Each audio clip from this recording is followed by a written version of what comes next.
I waited patiently for the Lord to help me, and he turned to me and heard my cry. He lifted me out of the pit of despair, out of the mud and the mire.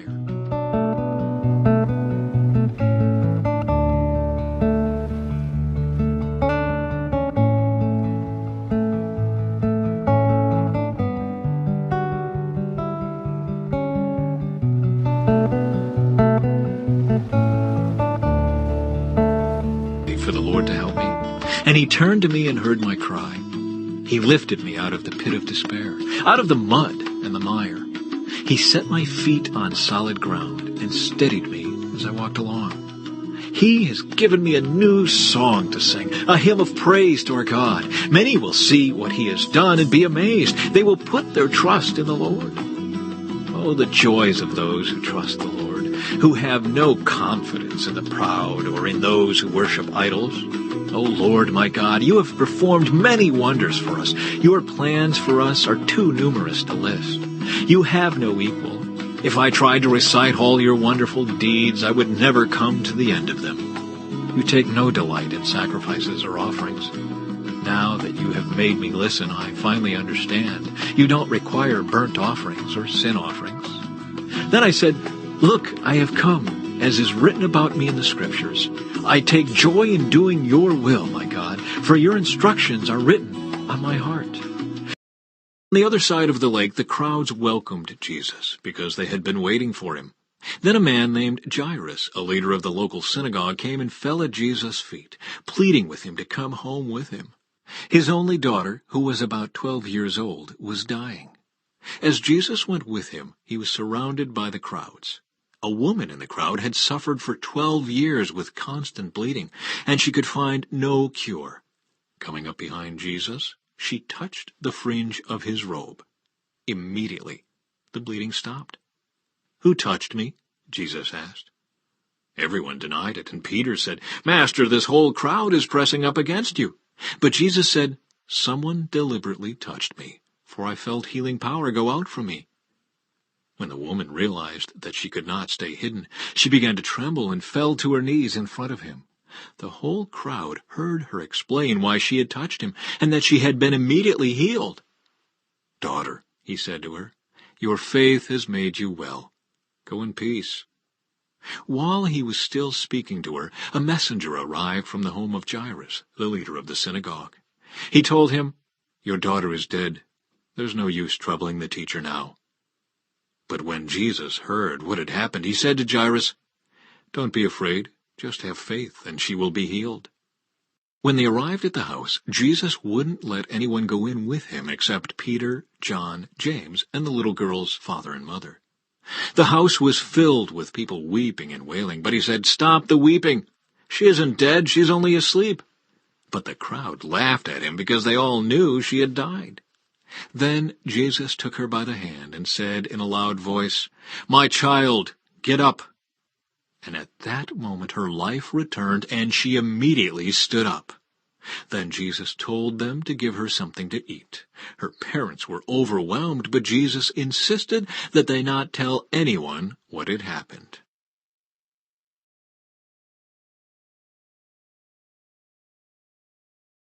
One day Jesus called together his 12 disciples and gave them power and authority to cast out all demons and to heal all diseases.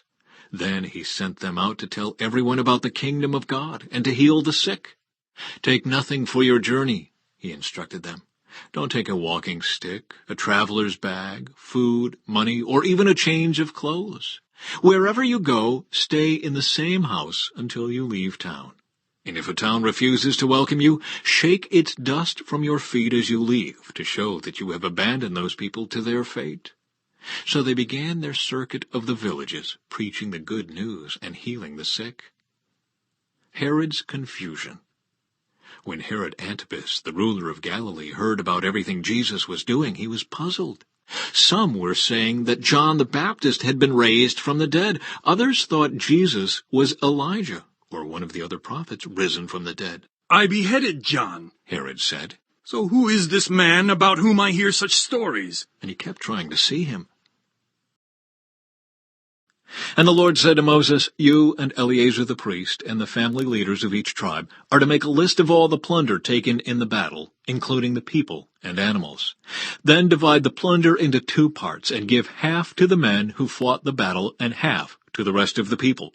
From the army's portion, first give the Lord his share of the plunder, 1 of every 500 of the prisoners and of the cattle, donkeys, sheep, and goats.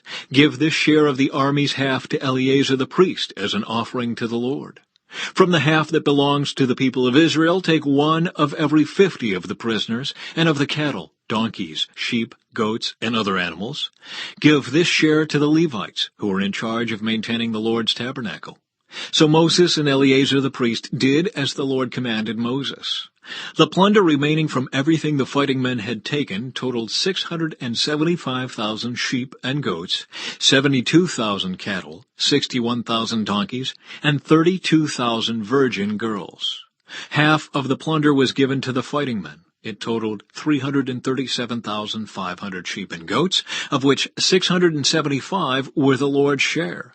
36,000 cattle, of which 72 were the Lord's share. 30,500 donkeys, of which 61 were the Lord's share. And 16,000 virgin girls, of whom 32 were the Lord's share. Moses gave all the Lord's share to Eleazar the priest, just as the Lord had directed him. Half of the plunder belonged to the people of Israel, and Moses separated it from the half belonging to the fighting men.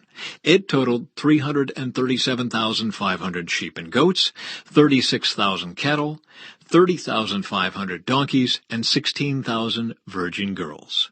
From the half share given to the people, Moses took 1 of every 50 prisoners and animals and gave them to the Levites, who maintain the Lord's tabernacle. All this was done as the Lord had commanded Moses. Then all the generals and captains came to Moses and said, "We, your servants, have accounted for all the men who went out to battle under our command. Not one of us is missing. So we are presenting the items of gold we captured as an offering to the Lord from our share of the plunder: armbands, bracelets, rings, earrings, and necklaces. This will purify our lives before the Lord and make us right with Him." So Moses and Eleazar the priest received the gold from all the military commanders, all kinds of jewelry and crafted objects. In all, the gold that the generals and captains presented as a gift to the Lord weighed about 420 pounds. All the fighting men had taken some of the plunder for themselves. So Moses and Eleazar the priest accepted the gifts from the generals and captains and brought the gold to the tabernacle as a reminder to the Lord that the people of Israel belonged to Him.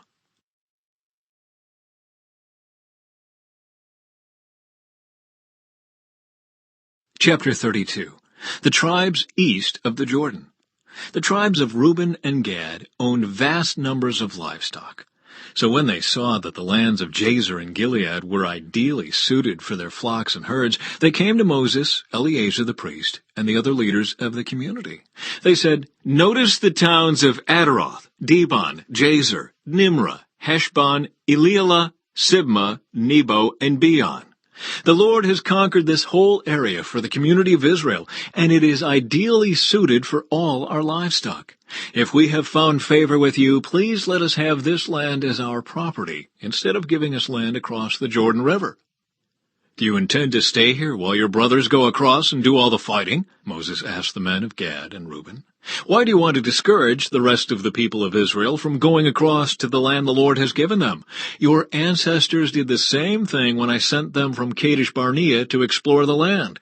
After they went up to the valley of Eshcol and explored the land, they discouraged the people of Israel from entering the land the Lord was giving them. Then the Lord was very angry with them, and He vowed, 'Of all those I rescued from Egypt, no one who is 20 years old or older will ever see the land I swore to give to Abraham, Isaac, and Jacob, for they have not obeyed me wholeheartedly. The only exceptions are Caleb, son of Jephunneh, the Kenizzite, and Joshua, son of Nun, for they have wholeheartedly followed the Lord.' The Lord was angry with Israel and made them wander in the wilderness for 40 years until the entire generation that sinned in the Lord's sight had died. But here you are, a brood of sinners, doing exactly the same thing. You are making the Lord even angrier with Israel. If you turn away from Him like this and He abandons them again in the wilderness, you will be responsible for destroying this entire nation." But they approached Moses and said, "We simply want to build pens for our livestock and fortified towns for our wives and children. Then we will arm ourselves and lead our fellow Israelites into battle until we have brought them safely to their land. Meanwhile, our families will stay in the fortified towns we build here, so they will be safe from any attacks by the local people. We will not return to our homes until all the people of Israel have received their portions of land. But we do not claim any of the land on the other side of the Jordan. We would rather live here on the east side and accept this as our grant of land." Then Moses said, "If you keep your word and arm yourselves for the Lord's battles, and if your troops cross the Jordan and keep fighting until the Lord has driven out his enemies, then you may return when the Lord has conquered the land. You will have fulfilled your duty to the Lord and to the rest of the people of Israel, and the land on the east side of the Jordan will be your property from the Lord. But if you fail to keep your word, then you will have sinned against the Lord, and you may be sure that your sin will find you out. Go ahead and build towns for your families and pens for your flocks, but do everything you have promised." Then the men of Gad and Reuben replied, "We, your servants, will follow your instructions exactly. Our children, wives, flocks, and cattle will stay here in the towns of Gilead, but all who are able to bear arms will cross over to fight for the Lord, just as you have said." So Moses gave orders to Eleazar the priest, Joshua, son of Nun, and the leaders of the clans of Israel. He said, "The men of Gad and Reuben who are armed for battle must cross the Jordan with you to fight for the Lord. If they do, give them the land of Gilead as their property when the land is conquered. But if they refuse to arm themselves and cross over with you, then they must accept land with the rest of you in the land of Canaan." The tribes of Gad and Reuben said again, "We are your servants, and we will do as the Lord has commanded. We will cross the Jordan into Canaan fully armed to fight for the Lord, but our property will be here on this side of the Jordan." So Moses assigned land to the tribes of Gad, Reuben, and half the tribe of Manasseh, son of Joseph. He gave them the territory of King Sihon of the Amorites, and the land of King Og of Bashan, the whole land with its cities and surrounding lands. The descendants of Gad built the towns of Dibon, Adaroth, Aror, Atroth-Shophan, Jazer, Jogbeah, Beth-Nimrah, and Beth-Haran. These were all fortified towns with pens for their flocks. The descendants of Reuben built the towns of Heshbon, Eliel, Kiriathaim, Nebo, Baal-Meon, and Sibmah. They changed the names of some of the towns they conquered and rebuilt. Then the descendants of Machir of the tribe of Manasseh went to Gilead and conquered it, and they drove out the Amorites living there. So Moses gave Gilead to the Machirites, descendants of Manasseh, and they settled there. The people of Jair, another clan of the tribe of Manasseh, captured many of the towns in Gilead and changed the name of that region to the towns of Jair. Meanwhile, a man named Nobah captured the town of Kenath and its surrounding villages, and he renamed that area Nobah after himself.